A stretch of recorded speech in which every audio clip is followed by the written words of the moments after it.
नमस्ते India. Welcome to CA hub classes guys. My name is C Jujhar Singh and आज जो अपन करने वाले हैं वो करने वाले हैं आपका गुड सेल्स ऑन अप्रूवल वाला चैप्टर। ये चैप्टर है आपके सीए फाउंडेशन अकाउंट में चैप्टर नंबर 6 और उसमें यूनिट नंबर 2 है। ये वैसे तो एग्जाम में कम पूछते हैं बट आईसीआई का भरोसा नहीं है, फिर भी पूछ सकते हैं, राइट। तो हमको इसको देखना है, बहुत कम टाइम में हम इसको अच्छे से देखेंगे, ठीक है। तो हो सकता है इस बार एग्जाम में आपको 5 मार्क के लिए या 8 मार्क के लिए क्वेश्चन आ जाए। मैं ये भी बताऊंगा कौन सा क्वेश्चन इंपॉर्टेंट है फॉर द एग्जाम, ठीक है, और आपका यहाँ पे रिवीजन भी हो जाएगा। चलिए फिर शुरू करते हैं। सबसे पहले आपको इसका मतलब समझना पड़ेगा। यहाँ पे दे रखा है सेल ऑफ गुड्स, मतलब आपने गुड्स को सेल किया। ये बात तो कंफर्म है भैया जी, ये तो चीज पक्की है कि आपने गुड्स को सेल किया, राइट। बट ये जो सेल हुआ है ना, ये किस बेसिस पे हुआ है कि सामने वाले को पसंद आया तो लेगा, अदरवाइज वो उसको वापस कर लेगा। दैट इज कॉल्ड अप्रूवल और रिटर्न बेसिस। ये कुछ ऐसा है कि मान लो आपने कुछ चीज अमेज़न से ऑर्डर की, तो वहां पे लिखा आता है 15 डेज का रिप्लेसमेंट या रिफंड पॉलिसी। उसका मतलब आप कंपनी के हिसाब से सोचो, आप क्या सोच रहे हो कि सामने वाला बंदा जमेगा तो लेगा, अदरवाइज वापस कर लेगा, राइट। सेम थिंग यहाँ पे भी हो रही है। तो मान लो मैंने एक शॉप ओपन की है, यहाँ पे देखिए ये मेरी कंपनी है, नाम है बेटा इसका जमूरा लिमिटेड। क्या नाम है इसका? जमूरा लिमिटेड, ठीक है। और अपन क्या करते हैं, कपड़े बेचते हैं। क्या बेचता हूं मैं? या जो आप कपड़े देख रहे हो ऐसे कपड़े हम बेचते हैं, ठीक है। तो यहां पे क्या हुआ, अरे लड़का बन गया, मैं बना रहा हूं एक लड़की सुंदर सी, ठीक है। सुंदर कन्या अपन बना रहे हैं, तो उसका नाम है राम प्यारी। क्या नाम है इसका? राम प्यारी। तो एक सुंदर सी कन्या अपन ने बनाई है, नाम है उसका राम प्यारी, ठीक है। ये जो राम प्यारी है ये कपड़े लेने मेरी दुकान पे आती है और मैं इसको जानता हूँ, ठीक है, मेरी स्टूडेंट रह चुकी है। तो राम प्यारी मेरे पास आती है, बोला सर मुझे कपड़े लेने हैं। मैंने बोला ओके मैडम क्या चाहिए आपको, बोलिए, इतने सारे ऑप्शन आपके पास, कुर्ती चाहिए, टी शर्ट चाहिए, क्या चाहिए आपको, आप बोलिए, बहुत सारी चीजें अपने पास। तो उसने बोला सर आप दिखाइए क्या क्या है आपके पास। तो मैंने 2-3 कपड़े दिखा दिए इसको, मान लो कि कुर्ते दिखाए, एक टी शर्ट दिखाया, ठीक है, घाघरा चोली दिखाया, राइट। तो हमने उसको 3-4 चीजें दिखा दी। अब ये कंफ्यूज है, ये बोलते सर मुझे ये दोनों आइटम पसंद है बट मुझे लेना तो एक ही है। तो अभी मैं घर पे जाऊंगी, अपनी मॉम को दिखाऊंगी, उनको पसंद हुआ उनसे डिस्कस करूंगी तो मैं हाँ या ना बोलूंगी। अब वैसे तो मैं ऐसे सेल कम करता हूं बट राम प्यारी थी, अपनी पुरानी स्टूडेंट है, मैंने बोला ठीक है राम प्यारी लेके जाओ, मम्मी को बताओ जो पसंद है मुझे बताओ। तो अब ये लेके चली गई है, पर उसने बोला सर मम्मी तो बाहर गई है, आने में 3-4 दिन लगेंगे। मैंने बोला कोई इश्यू नहीं है, तुम लेके जाओ। अब मुझे बताओ क्या ये मेरा सेल हुआ है? Answer is no. क्यों सर? वैसे तो सेल है बट सामने वाला चाहे तो हाँ बोलेगा, या उसका मन हुआ तो ना बोलेगा, या फिर दोनों ले ले, एक भी ना ले, एक ले ले, 2 ले ले, पता नहीं क्या हो सकता है। इसको क्या बोलेंगे? इसको ही बोलते हैं गुड सेल्स ऑन अप्रूवल। क्या बोलते हैं इसे? Good sale on approval, right. अब इसमें 3 केस आपके सामने आते हैं कि मान लो आप दुकानदार हो। पहली चीज तो ये आपको मानना है कि आप वो बंदे हो जो ये सेल कर रहा है, राइट। तो आप दुकानदार हो तो आप 3 वे से ऐसे सेल कर सकते हो। पहला है कैजुअली। कैजुअली का मतलब ये होता है कि आप बहुत कम ऐसा सेल करते हो, जैसे मैं तो करता ही नहीं हूं, वो तो राम प्यारी अपनी पुरानी स्टूडेंट थी, आ गई तो मैंने उसको दे दिया, बराबर है। तो ये जो है कैजुअली वाला, ये वाला सीन है। इन दैट केस आपको कोई अलग से बुक मेंटेन नहीं करनी है। आप क्या करोगे, आप इसको एज ए नॉर्मल सेल मानोगे। क्या मानोगे इसको? Normal sale. Sir normal sale मानेंगे? यस बेटा नॉर्मल सेल मानो। फिर क्या होता है क्या नहीं होता है वो अपन इस चैप्टर में पढ़ेंगे। तो अगर आपने क्या माना है, इसको कैजुअली माना है, तो आपको इसको treated as a ordinary sales मानना है, नॉर्मल सेल की तरह मानना है, ठीक है। It's like a normal sale. अब सर हमारा काम है ना इसके बेस पे थोड़ा ज्यादा चलता है, मतलब फ्रीक्वेंटली होता है, महीने में कम से कम 5-6 बार मैं ऐसे सेल करता हूं अप्रूवल वाला। That is called frequently. In that case आपको सेल्स और रिटर्न जर्नल बनाना पड़ेगा विद द 4 मेन कॉलम, ठीक है। और उसमें कौन कौन से कॉलम होंगे? Goods sent on approval, goods return, goods approved and the balance. ये 4 कॉलम होंगे, ठीक है। और लास्ट वाला है न्यूमरसली, मतलब अमेज़न वाले, तुम्हारा धंधा इसी बेस पे चलता है, तुम्हारा धंधा इसी बेस पे चलता है, देन दैट इज कॉल्ड न्यूमरसली। इसमें आपको सेल्स और डे रिटर्न बुक बनाना पड़ेगा और लेजर बनाना पड़ेगा एंड इनको एक ट्रीट करना पड़ेगा लाइक अ मेमोरेंडम बुक, ठीक है, सेपरेट बुक की तरह ट्रीट करना पड़ेगा। अपना जो सीए फाउंडेशन है उसमें मेन चीज ये कैजुअली वाला है, ठीक है। इसके बेस पे क्वेश्चन आता है तो हम ये देख लेते हैं। तो इसमें क्या होगा, आपको सबसे पहले सेल के टाइम पे एंट्री पास करनी है। Entry will be very simple, trade receivable account debit to sales या debtors account debit to sales जो आप बोलते हो, so customer account debit to sales, selling price से ये एंट्री होगी जब सेल करोगे तब। अब सामने वाले बंदे ने हाँ बोल दिया है तो बेटा हाँ बोलने पे कोई एंट्री पास नहीं करनी है, क्योंकि ऑलरेडी अपने एंट्री पास कर चुके हैं, तो हाँ बोलने पे कोई एंट्री पास नहीं करनी है। बट अगर ना बोला तो जो एंट्री पास की थी उसको इफेक्ट रिवर्स करना पड़ेगा, तो अपने को इसको उल्टा एंट्री पास करना पड़ेगा, तो सेल्स अकाउंट डेबिट या sales return account debit to customer या ट्रेड रिसीवेबल, राइट। अब इतना होने के बाद अगर मान लो सामने वाला बंदा जिसने हमको बेचा है या हमने जिसको बेचा है सॉरी, वो प्राइस जो है वो हाई ले लेता है। हाई मतलब समझो, राम प्यारी मेरे पास आई थी, एक टी शर्ट उसने लिया 100 रुपए का, मैंने बोला लेके जा, फिर मैंने फोन किया उसको, अरे राम प्यारी यार वो टी शर्ट जो लेके गई ना वो तो ब्रांडेड है, उसका प्राइस 150 रुपया है। अब अगर राम प्यारी एक्सेप्ट करती है, इन दैट केस मैंने 100 से एंट्री पास की है, बट 50 रुपए जो एक्सेस वाला है उसकी एंट्री तो बाकी है, तो उसकी एंट्री मुझे करनी पड़ेगी, and that is the trade receivable account debit to sales account. क्या होगी? Trade receivable account debit to sales account, right. तो अगर प्राइस इंक्रीज होती है तो जितना डिफरेंस अमाउंट है उससे आपको ये एंट्री पास करनी पड़ेगी, trade receivable account debit to sales account, right. But अगर मान लो राम प्यारी लेके गई और फिर फोन करके मुझे बोलती है सर वो तो कपड़ा घटिया निकला, आपको पसंद है तो एक बात करो 80 रुपीज दूंगी मैं उसका, ठीक है। तब उसने 80 रुपीज में डील डन की है। अब मुझे बताओ, मैंने एंट्री 100 से पास की है और उसने 80 में डील डन की है, तो मेरा 20 रुपए का नुकसान हो गया। इसको मुझे रिवर्स करना पड़ेगा। क्या करना पड़ेगा? Reverse. So entry will be sales account debit to trade receivable 20 रुपए से। सो ये देखिए, अगर लोअर प्राइस पे होता है तो sales account debit to trade receivable account, difference in price जो भी रहेगा वो वाला, राइट। क्या यहां तक आपको समझ में आया? इसके अलावा एक और चीज होती है कि साल खत्म हो गया, ना तो उसने हाँ बोला है ना उसने ना बोला है, ना तो उसने हाँ बोला है ना उसने ना बोला है। इन दैट केस क्या होगा? अगर उसने ना हाँ बोला ना बोला है तो अपन ने उसको सेल्स ट्रीट किया है, बट अभी तक सामने वाले बंदे ने ना हाँ बोला ना बोला है, तो मैं सेल्स कैसे मान सकता हूं? तो जितना भी बैलेंस अभी भी पड़ा है अवेटिंग अप्रूवल, उसको मुझे रिवर्स करना पड़ेगा। एंड रिवर्सल एंट्री आपको पता है, sales account debit to trade receivable, ये वाली एंट्री, ये सेलिंग प्राइस से होगी। अब इसके अलावा एक लास्ट चीज बचती है कि जो भी आपका सेल हुआ है, अवेटिंग अप्रूवल है, ठीक है, उसके साथ में एक और एंट्री आएगी, क्योंकि उस चीज को स्टॉक में ऐड करना पड़ेगा, और वो entry inventory with customer on sales और return account debit to trading account, मतलब उसको अपने को स्टॉक में ऐड करना पड़ेगा और ट्रेडिंग अकाउंट में दिखाना पड़ेगा। नॉर्मली ये एंट्री कॉस्ट पे होगी अनलेस मार्केट प्राइस दे रखी है। तो अगर मार्केट प्राइस भी दे रखी है और कॉस्ट भी है, इन दैट केस आपको विच एवर इज लोअर वाला फंडा लेना है। ये चीज आप AS2 यानी इन्वेंटरी वैल्यूएशन में भी आप देख चुके हो, राइट। आपका चैप्टर है इन्वेंटरी वैल्यूएशन, अगर नहीं देखा है तो फ्यूचर में देखोगे, सो डोंट वरी। तो कॉस्ट और market price whichever is lower पे लेना पड़ेगा। So you have to find out the cost, what is the cost of that goods, ठीक है। एंड मार्केट प्राइस दे रखा है तो अच्छी बात है, अदरवाइज आप कॉस्ट ही ले सकते हो। अंडरस्टूड? इस तरह से ये होता है। अब इसी चीज को मैं आपको सिंपल वे में समझा रहा हूं। देखिए, मान लो ये मेरा क्लासेस का एडमिशन फॉर्म है, ठीक है। तो ये मेरे क्लासेस का एडमिशन फॉर्म है, ठीक है, और मैंने यहां पे क्लासेस का नाम लिख दिया CA हब। ये अपने CA हब क्लासेस का एडमिशन फॉर्म है। इसमें जो जो बच्चे एडमिशन लेते हैं ना उन सबका नाम मैं लिखता हूं। तो नॉर्मली क्या हुआ, जैसे मान लो गोलू है मेरी कंपनी में, मोलू है क्लासेस में, ठीक है, लोलू भी है, और लास्ट में एक बोंदू भी है,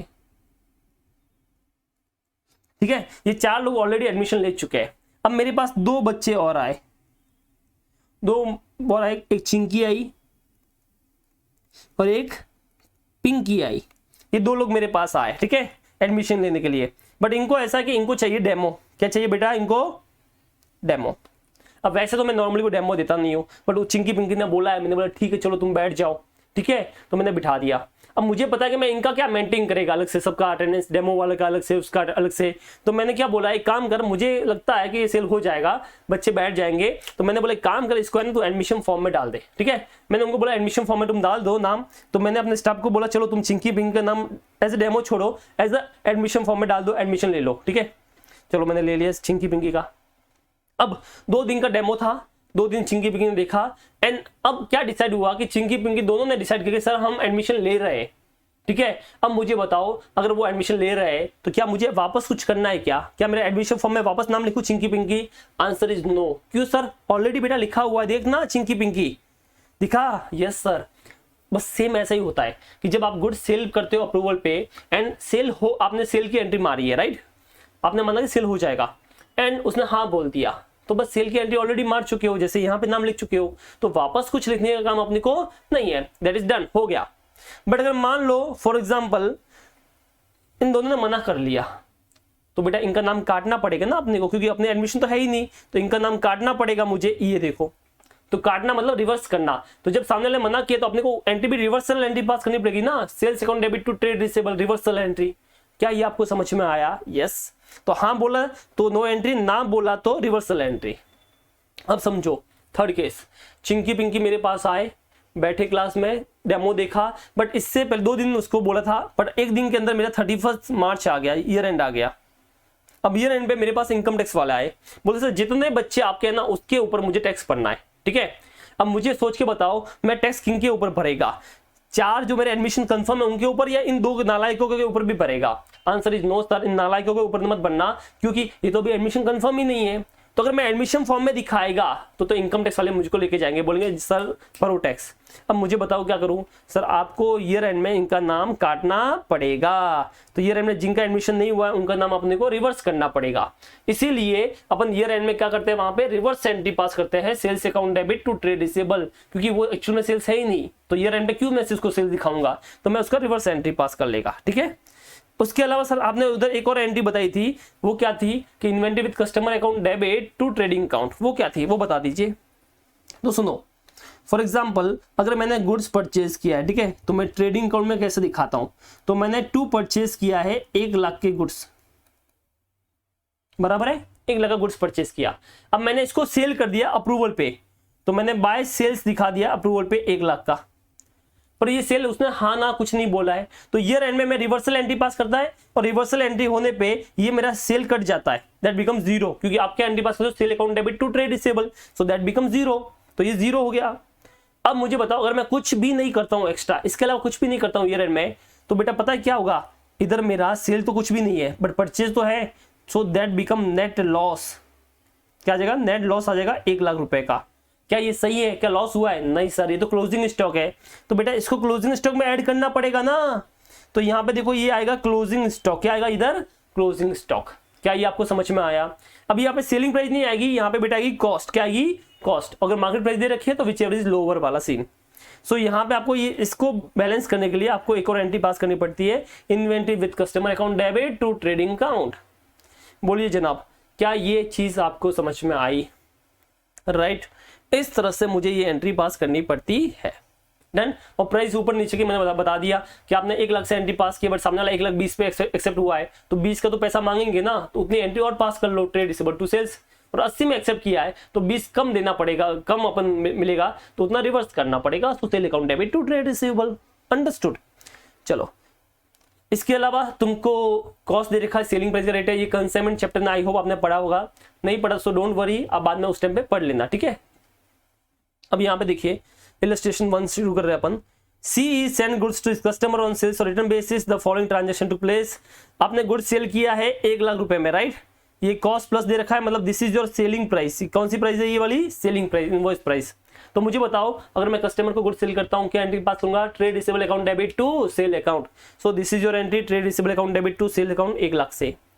अब मुझे बताओ 40,000 गुड्स कस्टमर ने वापस किया है, तो reversal entry sale account debit या sales return account debit to customer, यानी ट्रेड रिसीवेबल।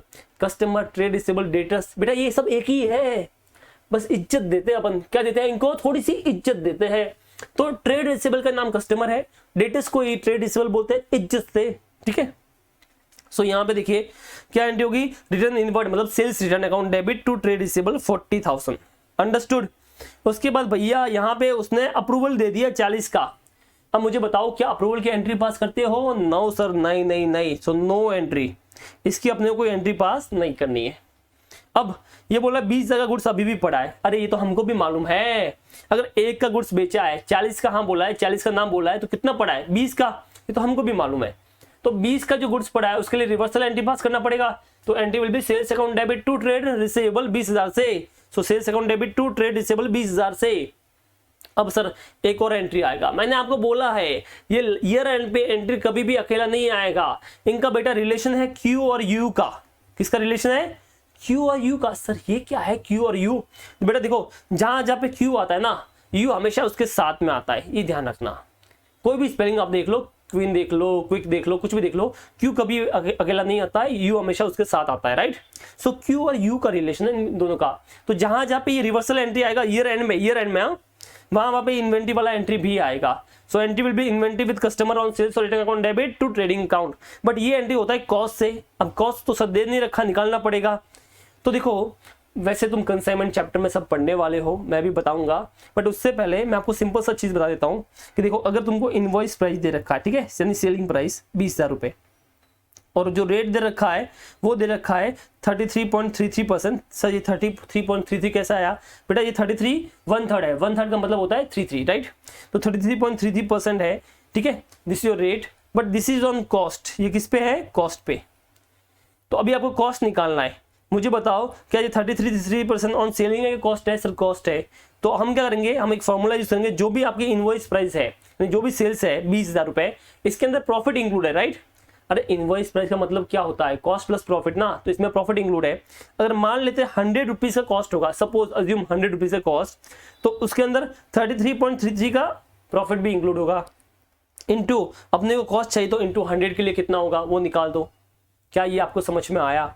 तो इस तरह से आपको 15,000 रुपए राउंड अप में मिल जाएंगे। अच्छा ये नहीं समझ में आया, कोई बात नहीं, दूसरा भी समझो। अगर मेरी कॉस्ट और इनवॉइस प्राइस की बात करो, ठीक है, अगर मैं ये मानता हूं मेरी कॉस्ट 100 रुपया है, ठीक है, तो मेरी इनवॉइस प्राइस 33.33 यानी 33.33 रुपया क्या होगा, प्रॉफिट होगा। 100 पे 33.33 मतलब 33 रुपया। अब मुझे बताओ ये इनवॉइस प्राइस तो कॉस्ट प्लस प्रॉफिट होता है, तो इसका मतलब ये इनवॉइस प्राइस कितना होगा, 133.33, राइट। अब मुझे इनवॉइस प्राइस तो पता है, कितनी पता है, 20,000 रुपए, तो मेरी कॉस्ट कितनी होगी, क्वेश्चन मार्क। अब क्रॉस मल्टीप्लाई कर दो, you will get your answer. क्या ये आपको समझ में आया? तो इस वे से भी निकाल सकते हैं। बाकी ये सब चीजें मैं कंसाइनमेंट में आपको अलग अलग फॉर्मूला से बताता हूँ, रेट कन्वर्ट करना सिखाता हूँ, बहुत सारी चीजें अपने पास। अभी के लिए सिर्फ एक फॉर्मूला याद कर लो, ये वाला इनफ हो गया, ठीक है। चलो भाई, तो ये हो गया आपका सम, अंडरस्टूड। तो 15,000 रुपए आपका कॉस्ट आ गया and this will be your entry. क्या ये चीज आपको समझ में आई? गाइस बताओ क्या ये आपको समझ में आया? मुझे है ना कमेंट करके बताओ, बड़ा अच्छा लगता है जब आप लोग कमेंट करते हो, ठीक है। तो इतना तो हमारा बनता है कि अगर आपको समझ में आया है तो कमेंट करना है। तो गाइस प्लीज कमेंट और लाइक करना ना भूले। चलिए illustration number 2, Amit runs an online store where the goods are casually sold on approval basis. ये तो ठीक है, इंट्रोडक्शन है। The following is the information provided, sale on approval basis 25% on cost, 1,20,000 is the cost. बेटा यहाँ पे पहली बार cost दे रखा है, तो मुझे बता तुझे trade receivable account debit to sales, पहली एंट्री कॉस्ट पे करने के सेलिंग प्राइस पे। सर सेलिंग प्राइस, सेल करे तो सेलिंग प्राइस, तो सेलिंग प्राइस क्या होगा? आपको पता है 1,20,000 का कॉस्ट है, उसके ऊपर कितना प्रॉफिट ऐड कर रहा है, 25% ऑन कॉस्ट, मतलब 1,20,000 का 25% होता है बेटा 30,000 रुपए। 1,20,000 का 25% कितना होता है, 30,000 रुपए। तो मुझे बताओ कितने में बेचा होगा? सर 1.5 लाख रुपए में। So 1.5 lakh is your selling price. क्या ये आपको समझ में आया? So 1,50,000 is selling price and will be trade receivable account debit to sales account, कितना, 1.5 लाख रुपया। So trade receivable account debit to sales 1.5 lakh रुपया, राइट। देन कस्टमर ने रिटर्न किया, रिटर्न होने पे एंट्री पास करते हो, sales account debit to trade receivable 80,000, sales account debit to trade receivable 80,000। उसके बाद अरे कस्टमर ने अप्रूवल दिया, इसके लिए नो एंट्री, कुछ भी एंट्री करने का काम नहीं है, ठीक है।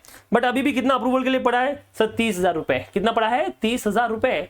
अब तुम चाहो तो क्रॉस वेरीफाई भी कर सकते हो कि आपने कितने का सेल किया होगा। सी 80 + 40 + 30 कितना होता है? 1,50,000। तुम्हारा भी सेलिंग प्राइस कितना आता है? 1,50,000। 1,50,000 में से 80 का ना हुआ, 40 का हाँ हुआ, 30 का अभी भी पड़ा है, राइट।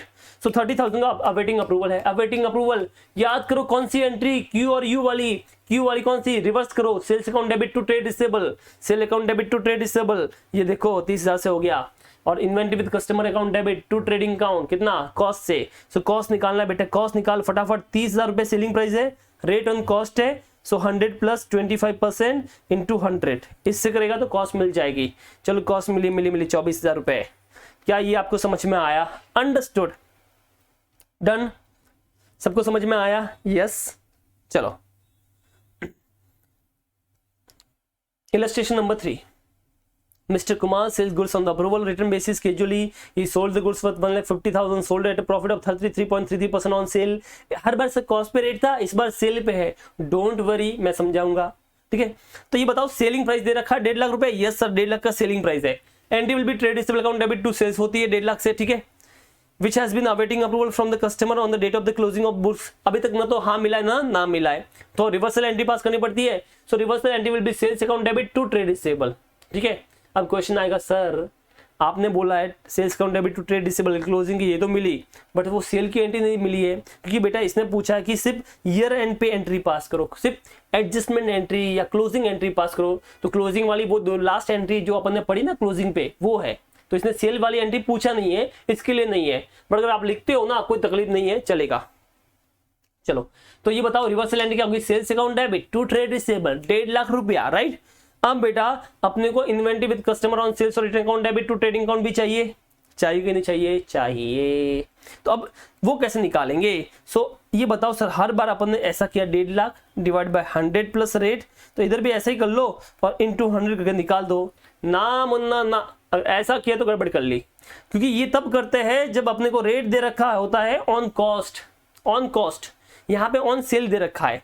अब समझ मेरे मुन्ना समझ, अगर इनवॉइस प्राइस यानी सेलिंग प्राइस तुझे दे रखा है, सपोज कर तुझे सेल्स प्राइस दे रखा है, ठीक है, और रेट भी सेल पे है, तो क्यों इतना सोचने का, सीधा मिल जाएगा ना बेटा। 1.5 लाख का सेल्स है, रेट है 33.33% ऑन सेल, ये सेल इसी सेल का है, तो बताओ 33% 33 कितना होता है, 1/3 होता है, 1/3। तो आप अगर कैलकुलेटर पे 1.5 लाख इंटू 33.3333 करोगे तो भी आपको 50,000 रुपये मिल जाएगा। अच्छा किसी को 49,999.99 मिला है, बेटा राउंड अप कर ले, 0.1 पैसा कोई फर्क नहीं पड़ता, पूरे 50,000 आएगा, ठीक है। 50,000 रुपये आ गया तुम्हारा, राइट। 50,000 अपना आ चुका है। अब मुझे बताओ नॉर्मली क्या होता है, सेल कैसे निकलता है, cost plus profit equal to sales. Normally ये फंडा होता है, कॉस्ट होता है उसमें प्रॉफिट ऐड होता है तो सेल आता है। अब मुझे बताओ अपने कॉस्ट निकालना है, ठीक है, तो अपन रिवर्स करके कर सकते हैं ना। Cost equal to sales minus profit. तो मुझे बताओ सेलिंग प्राइस पता है तुमको 1.5 लाख रुपया, प्रॉफिट तुमको पता है 50,000 रुपया, तो नेट कितना बच गया, 1 लाख रुपया। तो cost will be 1 lakh rupees. क्या ये आपको समझ में आया, ठीक है। तो this will be your cost. आ गई देखो, inventory with customer on return account debit to trading account 1 lakh रुपया, काम तमाम। क्या ये आपको समझ में आया। अब साल खत्म हो गया, उसके बाद क्या, तो ये क्या बोल रहा है, सुनो भैया, अगर तुम्हारा साल खत्म हो जाता है और उसके बाद सामने वाला बंदा हाँ बोलता है या ना बोलता है तो क्या होगा। तो पहले मैं जो बोल रहा हूं वो सुनो। अगर साल खत्म हो गया और उसके बाद वाला बंदा हाँ बोलता है, इन दैट केस अब तुमको अप्रूवल पे एंट्री पास करनी है, और रिजेक्ट करता है तो नो एंट्री। क्या मजाक कर रहे हो सर, ठीक पहले का उल्टा, साल खत्म हुआ ना, तो अब अगर हाँ बोलता है तो एंट्री और ना बोलता है तो नो एंट्री। क्यों सर, क्योंकि ऑलरेडी ना के लिए रिवर्स एंट्री पहले ही पास कर चुके हो। अरे समझा क्या, रिवर्स एंट्री पास कर चुके ना, तो अब ना बोला तो कोई तकलीफ है ही नहीं। अरे नहीं समझा, वेट एंड वॉच। मैंने आपको बताया था कि मेरा ये एडमिशन फॉर्म है, बराबर है। इसमें मैंने आपका सबको नाम दिया था, गोलू मोलू पोलू जो भी था, ठीक है। अब देखो चिंकी आई थी और पिंकी आई थी, ठीक है। अब मुझे बताओ साल के एंड में मैंने दोनों का नाम हटा दिया, मैंने बोला तो एडमिशन हुआ ही नहीं है, क्यों टैक्स भरो, छोड़ो इसको हटाओ। अब साल खत्म होने के बाद चिंकी ने मुझे बोला सर मेरा एडमिशन कंफर्म, मैं आएगी। तब मुझे बताओ क्या चिंकी का नाम इधर दिख रहा है, नहीं सर। क्या पिंकी का नाम दिख रहा है, नहीं सर। तो मुझे लिखना पड़ेगा ना, इसका मतलब अगर साल खत्म होने के बाद हाँ होता है, इन दैट केस आपको नाम लिखना पड़ेगा, क्योंकि आप पहले नाम हटा चुके हो। इसके लिए साल खत्म होने के बाद न्यू ईयर में अगर एडमिशन लेते हैं तो दोनों का नाम लिखना पड़ेगा, चिंकी एंड पिंकी। बट अगर मान लो साल खत्म होने के बाद वो ना बोलते तो बेटा तुम ऑलरेडी काट चुके हो, वापस किसको काटूंगा, किसको काटूं मैं, बताओ किसको काटूं, कोई है ही नहीं काटने को। तो इसके लिए साल खत्म होने के बाद रिजेक्शन पे कोई एंट्री पास नहीं करना है, बिकॉज ऑलरेडी काट चुके हो अपन, ठीक है, काट लिया ना। हाँ चलो, तो अब मुझे बताओ ये क्या बोल रहा है। हाँ, the customer has accepted the goods equivalent to 75% of the goods and the rest considered to be rejected after the expiry of the period, मतलब 31 मार्च के बाद, 31 मार्च के बाद उसने 75% गुड्स हाँ बोला और 25% ना बोला। अब मुझे बताओ जो हाँ बोला उसकी एंट्री होगी यस सर। तो 1.5 लाख गुड्स भेजा था, उसका 75% हाँ हुआ है, तो इन दैट केस 1,12,500 का हाँ हुआ है। इसके लिए एंट्री पास करनी पड़ेगी trade receivable account debit to sales account, कितना 1,12,500। और जो बाकी बचा हुआ 25% मना किया है उसके लिए कोई एंट्री पास नहीं करनी है, ऑलरेडी रिवर्स कर चुके हो, so you have don't have to pass any entry. सो ये देखो trade receivable account debit to sale 1,12,500, right. अब कुछ लोगों के मन में मान लो डाउट आता है कि सर इसने तो बोला, क्या बोला है कि ये 75% of the cost of the goods है, बराबर है ना। तो यहाँ पे आईसीआई ने ये माना है कि कॉस्ट सामने वाले बंदे के लिए है, तो अपने को मतलब नहीं, अपना सेलिंग प्राइस है, ठीक है, हम अपने सेलिंग प्राइस पे हाँ या ना बोलते हैं। तो उसने इसके लिए आईसीआई ने यहाँ पे 1,50,000 का 75% लिया है, ठीक है, अंडरस्टूड, न कि 1,00,000 का, ये समझ लेना आप लोग। डन। अब बात करते हैं इलस्ट्रेशन नंबर 4 की। S Limited send out its goods to the dealer on sales or return basis. All such transactions are however treated as actual sales and pass through the day book. तो ये तो normal information है जो आपको दे रखी होती है। Just before the end of the counting year, 31st March 2020, 200 such goods have been sent to the dealer at 250 rupees each. 200 machines आपने या गुड्स जो भी आप बोलो आपने उसको भेजा है, और कितने प्राइस पे भेजा है? 250 रुपया।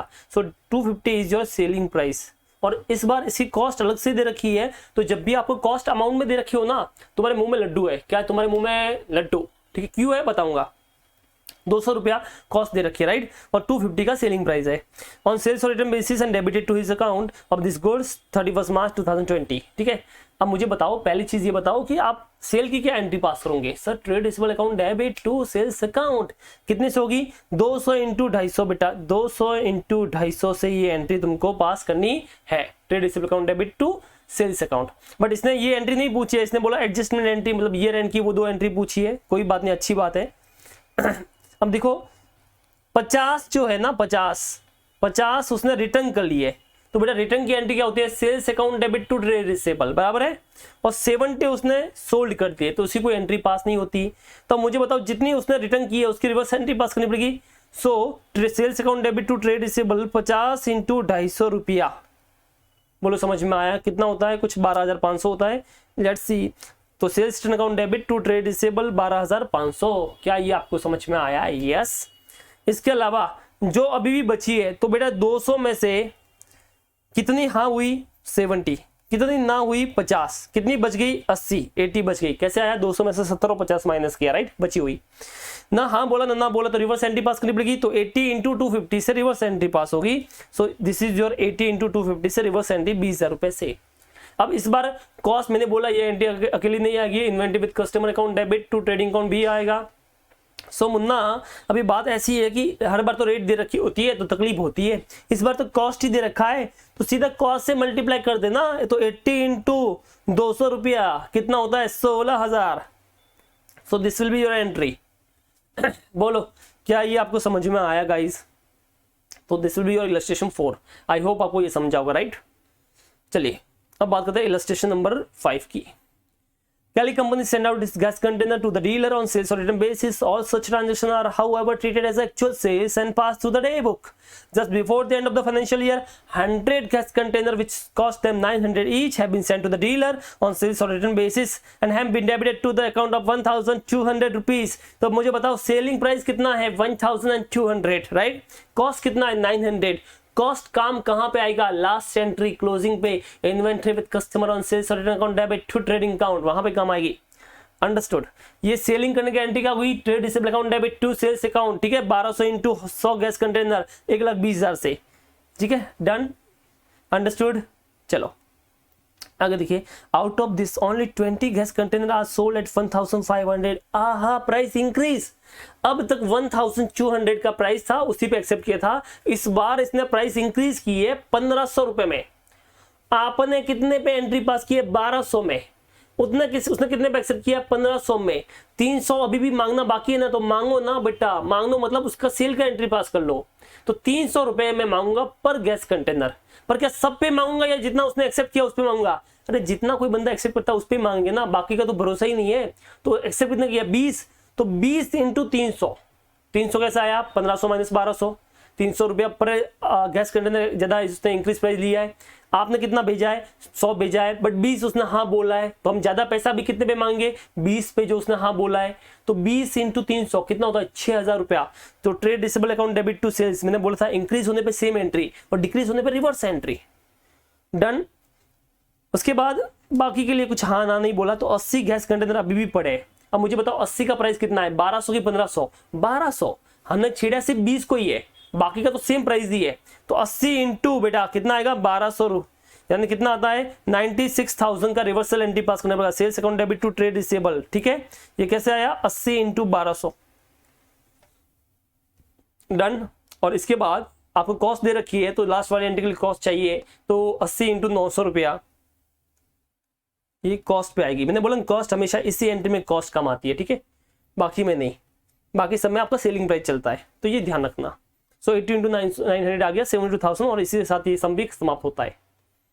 आगे देखिए इलस्ट्रेशन नंबर 6, उसमें प्राइस बढ़ी थी, इसमें कम हो गई है। तो ई लिमिटेड सेंड आउट इस accounting machine costing 200 each to their customer on sales or return basis. All such transaction are however treated like actual sales and pass through the day book. ये तो वही है बचपना अपना, पता है अपने को सब। Just before the end of the financial year, that is 24 March 2020, 300 such accounting machine are sent out on invoice price at 280 rupees each. बेटा कितने में अपन ने बेचा है 280 रुपया में, तो एंट्री 280 का कैसे होगा, trade receivable account debit to sale भेजने का 280 इंटू कितना मशीन है 300, ठीक है, उससे ये एंट्री हुआ होगा। अब ये क्या बोला 90 मशीन उसने एक्सेप्ट की है, लेकिन 250 रुपए में कम प्राइस पे, तो 280 से अपने एंट्री पास की है, लेकिन 250 उसने लिया है, 30 रुपए कम हो गया एक मशीन पे। कितनी मशीन उसने ली है 90 मशीन, तो 30 इंटू 90 यानी 2700 रुपया आपका प्राइस कम करना पड़ेगा। और कम करने की एंट्री होती है sales account debit to trade receivable. So this is your sales account debit to trade receivable. कैसे आ गई 30 इंटू 90, 30 कैसा आया 250 और 280 का डिफरेंस, ये लो जी, ठीक है। उसके बाद बाकी के लिए कुछ भी नहीं बोला है, तो बची हुई के लिए कितनी बच गई पहले वो बताओ। तो 300 में से 90 लिए तो 210 बची है, कितनी बची है 210, अरे 300 माइनस 90 210 बेटा, तो 210 बची है। 210 की क्या चाहिए रिवर्सल एंट्री, रिवर्सल मतलब sale account debit to trade receivable. Sale आया तो सेलिंग प्राइस आया होगा, तो सेलिंग प्राइस 280, अरे सेलिंग प्राइस 280 था ना सर, 250 तो लिया, वो तो जितनी उसने एक्सेप्ट किया उसको लिया, बचा हुआ प्राइस तो 280 है ना, तो 280 इंटू 2110 इसका रिवर्स एंट्री हो जाएगा। तो 280 इंटू 2110 58,800 से रिवर्स हो गया sale account debit to trade receivable and काम तमाम। अब कॉस्ट वाला, कॉस्ट दे रखा था आपको पहले ही, तो कितनी मशीन है 210 मशीन है, इंटू कॉस्ट था 200 रुपया, तो कर लो 42,000 से ये एंट्री होगी आपकी, ये रहा कॉस्ट। क्या ये आपको समझ में आया? This is your illustration number 6। अरे आपको लग रहा है सर बहुत फास्ट जा रहा है, बेटा रिवीजन लेक्चर है ना, फास्ट तो जाना ही पड़ेगा ना, पूरा देखना है तो फिर फुल लेक्चर भी कर लेंगे अपलोड, कोई दिक्कत नहीं थोड़ी है। आप कमेंट करो बस अच्छे से, ठीक है। चलिए बाकी आपको सीए इंटर में तो मेरे सारे वीडियो लेक्चर मिलते हैं, फास्ट ट्रैक भी मिलते हैं और रेगुलर भी मिलता है। तो अगर आप ऑनलाइन देख रहे हो इन दैट के सबको वीडियो लेक्चर चाहिए सीए इंटर में तो आपको मिल जाएंगे। फाउंडेशन के तो मैं फ्री में ही अपलोड कर रहा हूँ, ठीक है। और इंटर के भी नॉमिनल प्राइस पे, ज्यादा कुछ प्राइस है नहीं, so don't worry about that. Illustration 7 की बात करें, A send out goods on approval of few customer and include the same in the sales account. ये तो वो नॉर्मल चीज हो गई है। 31 March 2020 the trade receivable balance stood at 1 lakh which include 7,000 goods send on approval which no intimation has been received during the year. ये क्या बोल रहा है सुनो, जरूरी नहीं कि आप हर किसी को एज अप्रूवल ही सेल करते हो, कभी कभी आप नॉर्मल सेल भी करते हो, राइट। तो आपने टोटल 1 लाख रुपए आप मांग रहे हो लोगों के, उसमें से 7,000 जो है वो गुड्स सेंड ऑन अप्रूवल वाला है, तो अपना फोकस 1 लाख पे कि 7,000 पे, 7,000 पे, क्योंकि अप्रूवल वाले का अपने को एंट्री देखना है, ठीक है। और this goods was send out 25% over and above cost, मतलब 25% ऑफ कॉस्ट पे भेजता है। अब किसको भेजा है, एक भेजा है एक्स को 4,000 में, एक भेजा है वाई को 3,000 में, तो 4 और 3 7 हो गया, राइट। अब इसके बाद ये तो साल के बाद की बात है, पहले तो तुम मुझे ये बताओ यहाँ पे सेल की एंट्री नहीं दिखाने की है क्योंकि वो तो पूछा ही नहीं है। इसने पूछा एडजस्टमेंट एंट्री, क्या पूछा है एडजस्टमेंट एंट्री। एडजस्टमेंट एंट्री क्या होती है, वही 2 रिवर्सल एंट्री। तो ट्रेड रिसीवेबल जो थी उसको रिवर्स करना पड़ेगा। So sales account debit to trade receivable कितने से होगी, एक्स और वाई दोनों का, 4 और 3 7, ठीक है। तो 7,000 से पूरे का रिवर्सल करना पड़ेगा। So sales account debit to trade receivable, ये देखो sales account debit to trade receivable 7,000। और inventory with customer account debit to trading account, but चाहिए कॉस्ट, क्या चाहिए कॉस्ट। मुझे बताओ क्या कॉस्ट दे रखी है, नहीं सर, बट रेट दे रखा है। अब जब रेट है कॉस्ट पे रेट है, किस पे रेट है कॉस्ट पे, तो डिवाइड करना पड़ेगा। तो बेटा 7,000 divide by 100 plus 25 into 100, sorry कितना आता है देख लो 5,600। So inventory with customer on sales account debit to trading account 5,600, खेल खत्म। अब साल खत्म होने के बाद क्या हुआ, वाई ने गुड्स रिटर्न किया है 10 अप्रैल को। मैंने बोला था अगर तुमने ऑलरेडी रिवर्स एंट्री पास की है तो ना बोलने की कोई एंट्री पास नहीं करनी है, ठीक उल्टा पहले हाँ की एंट्री नहीं होती थी, बट साल खत्म होने के बाद ना की एंट्री नहीं होती है। तो वाई ने गुड्स रिटर्न किया 10 अप्रैल को, क्या एंट्री होगी? नहीं सर, ऑलरेडी एंट्री रिवर्स कर चुके हैं। बट एक्स ने हाँ बोला है, तो क्या अब एंट्री होगी? Yes sir, yes sir, x की एंट्री हाँ बोले तो नाम लिखना पड़ेगा ना, हम तो रिवर्स कर चुके हैं, तो एंट्री विल बी वही trade receivable to sales. So trade receivable to sales 4000 से। क्या ये चीज आपको समझ में आई? इसके अलावा इसने एक और चीज पूछी है कि आप इसको बैलेंस शीट में कैसे दिखाओगे। एग्जाम में तुम एंट्री तो पास करते हो, बट ये चीज भूल जाते हो। इस क्वेश्चन में पूछिए, इसके लिए करना है। तो ये बताओ आपको क्या इंफॉर्मेशन दे रखा है? सर हमको एक तो मिला है ट्रेड रिसीवेबल 1 लाख का, ठीक है, और दूसरा इसने दे रखा कि भैया आपके पास 31 मार्च को 60,000 का क्लोजिंग स्टॉक था। क्या था? क्लोजिंग स्टॉक कितना था? 60,000 रुपए। अब ये बताओ, हमने ये 2 एंट्री पास की है, सिर्फ ये 2 एंट्री देखो, क्योंकि बैलेंस शीट बनती है बेटा 31 मार्च को, और 31 मार्च तक हमारे पास में 2 एंट्री है बस। अब इस एंट्री का इफेक्ट बैलेंस शीट पे बताओ। This is your balance sheet, इसमें तुम्हारा ट्रेड रिसीवेबल 1 लाख दिख रहा है। आपने एंट्री नंबर 1 में ट्रेड रिसीवेबल को क्रेडिट किया है, डेबिट होने पे बढ़ता है, क्रेडिट होने पे कम होता है, यानी आपने डेटर्स को कम किया है। तो मुझे बताओ 1 लाख में से 7,000 रुपए कम हो जाएगा, क्योंकि वो तो सेल हुआ ही नहीं है। तो आपका रियल डेटर्स कितना है? सर 93,000। क्या ये आपको समझ में आया? अरे देखो, डेटर्स है ना असेट है, डेबिट होता है, बढ़ाने पे डेबिट करो और कम करने के लिए उसको उल्टा क्रेडिट करो। तो यहाँ पे आपने क्रेडिट किया डेटर्स को, तो कम हुआ ना। तो 1 लाख का आपके पास था, 7 का आपने एंट्री मार्केट कम कर लिया, तो बेटा कितना बच गया? 93,000, राइट। इसके अलावा आपके पास क्लोजिंग स्टॉक जो क्वेश्चन में दे रखा है वो 60,000 रुपए का है। स्टॉक नॉर्मली डेबिट होता है, आपने और डेबिट किया मतलब प्लस किया है, और आपने क्रेडिट किया तो माइनस हुआ है।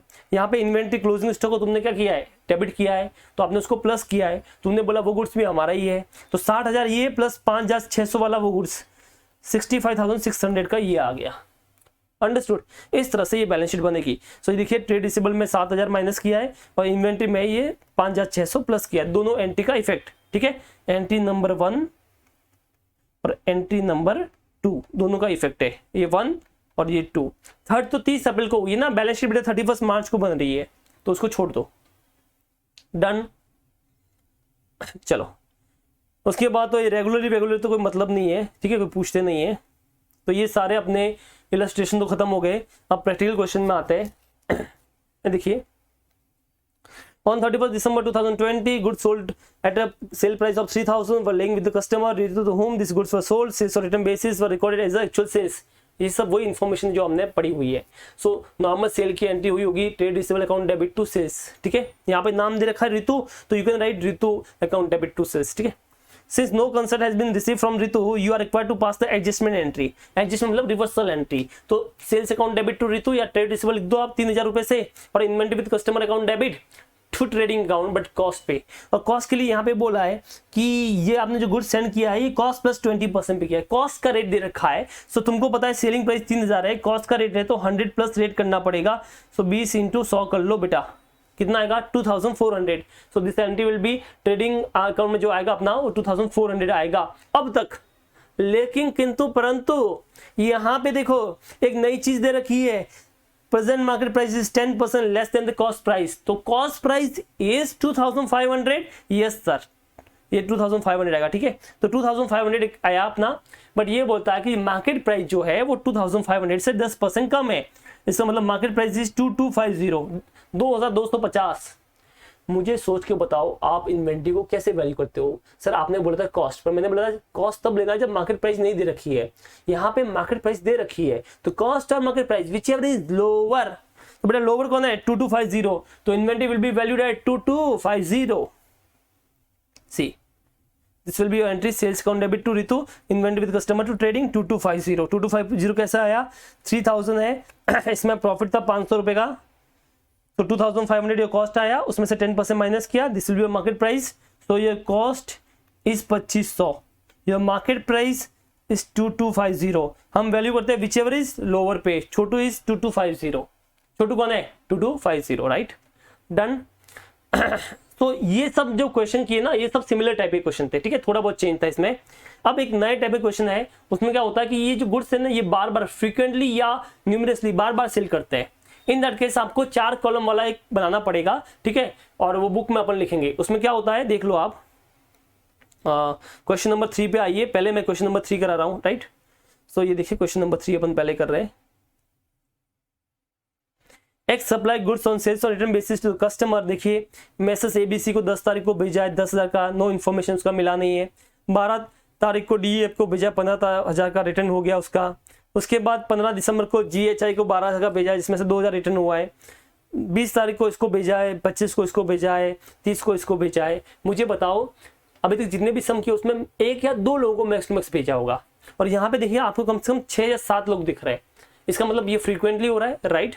चलो, और इसने क्या किया है कि इसने बोला कि भैया आपको गुड्स अगर वापस करना है ना तो you have to return within the 15 days, 15 दिन के अंदर वापस करना पड़ेगा, ठीक है। तो अगर मैंने किसी को टाइम बोला है और वो टाइम नहीं वापस करता उस टाइम में, इन दैट केस मैं इसको सेल मान लेगा, क्योंकि वापस करने आएगा भी तो अब मैं क्यों लूँ।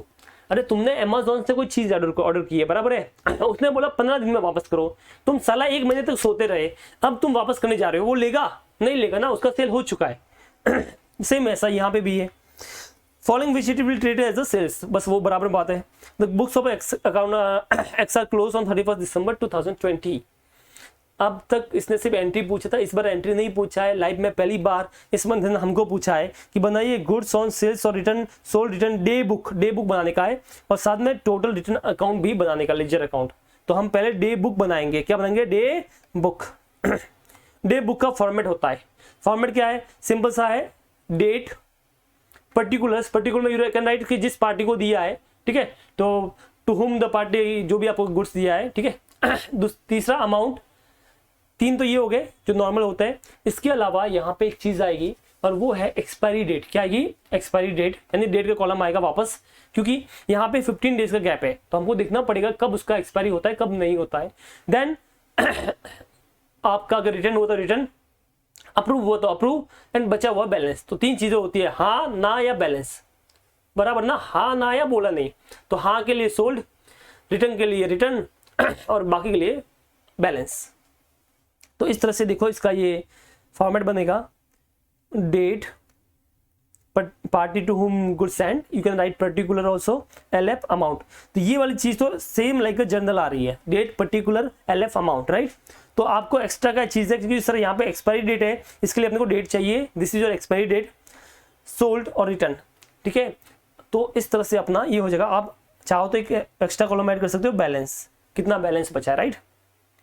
चलो अब देखो, मुझे सबसे पहले हमने गुड्स किसको भेजा है? हमने 10 तारीख को एबीसी को 10,000 का भेजा है, तो ये तो सेम आ जाएगा, डेट में, पर्टिकुलर्स में, 10,000 अमाउंट में। इसका अभी तक कोई इन्फॉर्मेशन हाँ ना नहीं बोला है, तो 15 दिन तो हो गए ना। देखो 10-12 से 15 दिन कब होता है? 15 डेज। 10-12 का 15 दिन कब होता है बताओ बेटा? 25 दिसंबर 2019 को, 25 दिसंबर 2019 को इसके 15 दिन होता है। अब मुझे बताओ कि आप ये बना रहे हो 31 दिसंबर को, उसके 10-12 दिन बाद, तब तो सेल हो चुका है ना। तो इसको अभी वेट क्यों करूं? मैं कहां पे डालूंगा? सेल्स में, सोल्ड में डाल दूंगा ना। तो समझो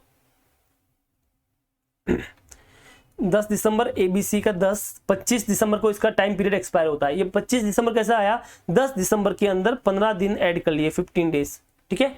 तो 25 दिसंबर आया, अब तक मुझे कोई अप्रूवल मिला नहीं है, ये मैं 31 दिसंबर को बना रहा हूं। अब आएगा तो भी मैं नहीं लेने वाला, इसका मतलब मेरा सेल हो चुका है। तो 10,000 का ऑलरेडी क्या हो चुका है? आपका सेल्स हो चुका है। बोलिए क्या ये आपको समझ में आया? तो 10,000 का आपका ऑलरेडी क्या हो गया है? अपना सेल्स हो चुका है, राइट। एक सेकेंड,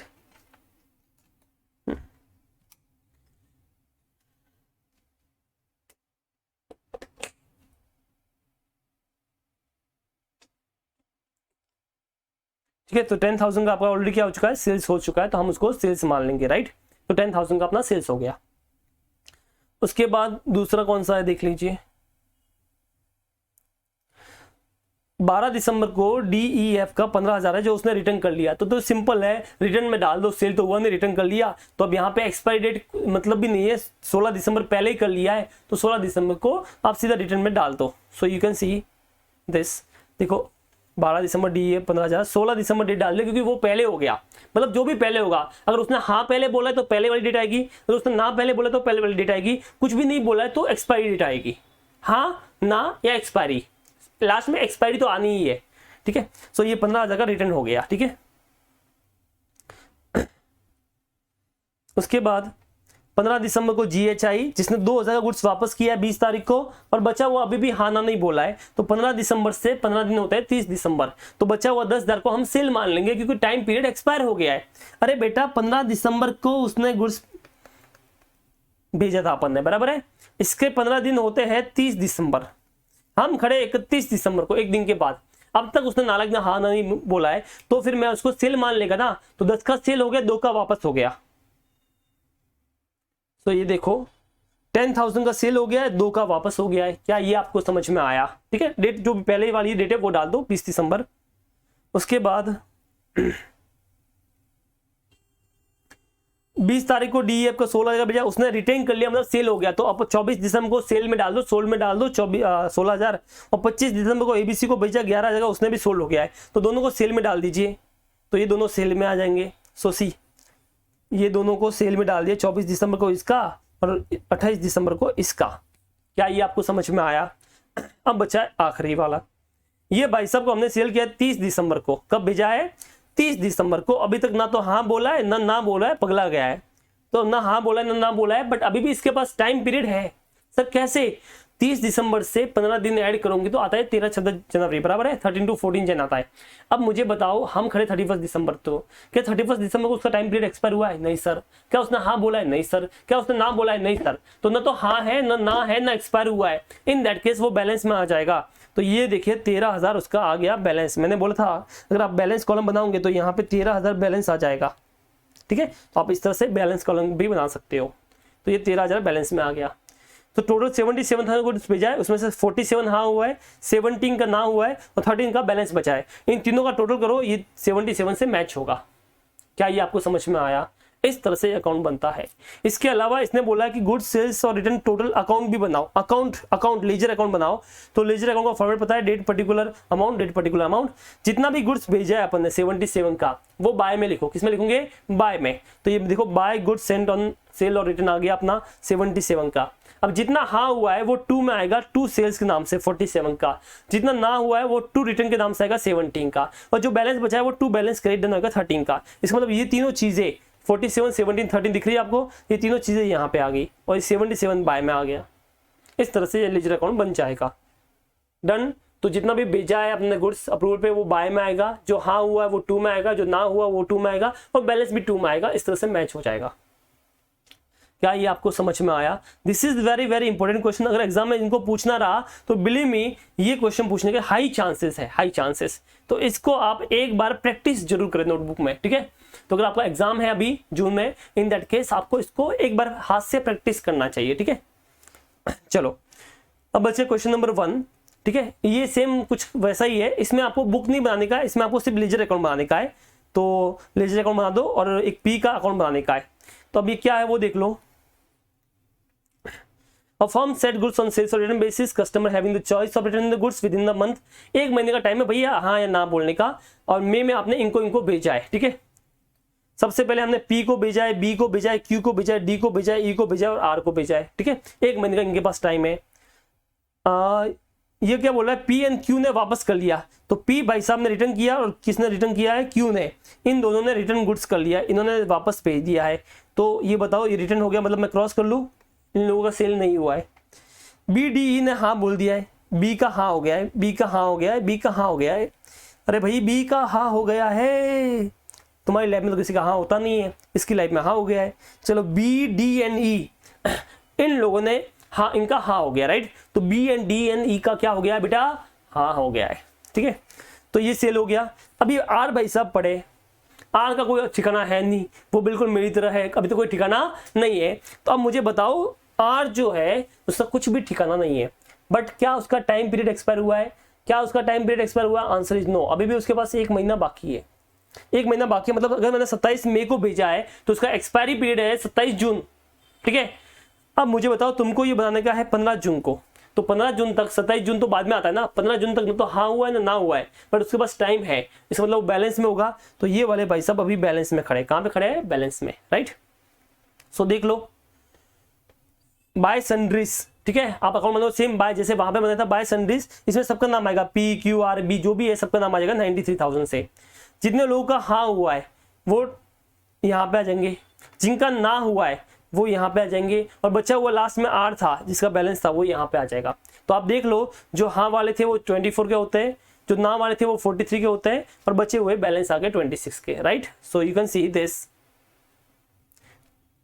BDE 20, 23 और 1 24,000, 24 का हाँ हुआ है, तो 2 सेल्स में 24,000 आ गया। ना किसका हुआ वो भी देख लो, PNQ का, तो 15 और 28 कितना होता है 43, 15 और 28 43, तो ये ना हो गया, रिटर्न में आ गया, और बचा हुआ एक R था उसका बैलेंस था 26, ये हो गया। तो सेम का सेम ही है, मतलब ये लेजर और क्वेश्चन नंबर 3 का लेजर दोनों ऑलमोस्ट सेम है, ठीक है। अब इसमें एक नया अकाउंट पूछा है P का, तो बेटा P ने तो वापस कर लिया ना, तो सिंपल है, यहाँ पे आप लेजर पोस्टिंग पढ़ोगे तो गुड्स सेल्स और रिटर्न में P का 15,000 का, और वो का वो ये सेल हुआ था, और ये का ये उसने वापस कर लिया, रिटर्न हो गया 15 का, तो उसका अकाउंट क्लोज हो चुका है। क्या हो चुका है? क्लोज। बस इस तरह से आपको करने का है। तो गाइस ये था आपका गुड सेल्स ऑन अप्रूवल वाला चैप्टर। आई होप ये चीज आपको समझ में आई होगी। मैंने बहुत ही कम टाइम में ट्राई किया है कि पूरा चैप्टर आपको अच्छे से समझाऊं, ठीक है। एग्जाम के हिसाब से इंपॉर्टेंट तो इतना नहीं है, बट अगर आप ये वीडियो देख लोगे, ठीक है, और 1-2 सम की प्रैक्टिस कर लो, कॉन्सेप्ट समझ लो, इनफ हो गया, ठीक है। हो सकता है 5 मार्क के लिए या 8 मार्क के लिए पूछ ले कि बच्चे छोड़ के जाते हैं इसको, ठीक है, और ये चीज ICAI को भी पता है। एंड गाइस एक चीज बोलूंगा, कमेंट जरूर कीजिए, ठीक है। कमेंट करते तो क्या है, हमको हौसला मिलता है, ठीक है, और हमको समझ में आता है कि आपको अच्छा लग रहा है। तो कमेंट कीजिए, लाइक कीजिए और शेयर कीजिए, ऐसा बोलना चाहिए ना, यस तो बोल रहा हूँ, ठीक है। So comment, like and share guys. चलिए फिर मिलते हैं किसी और वीडियो में, तब तक के लिए अलविदा।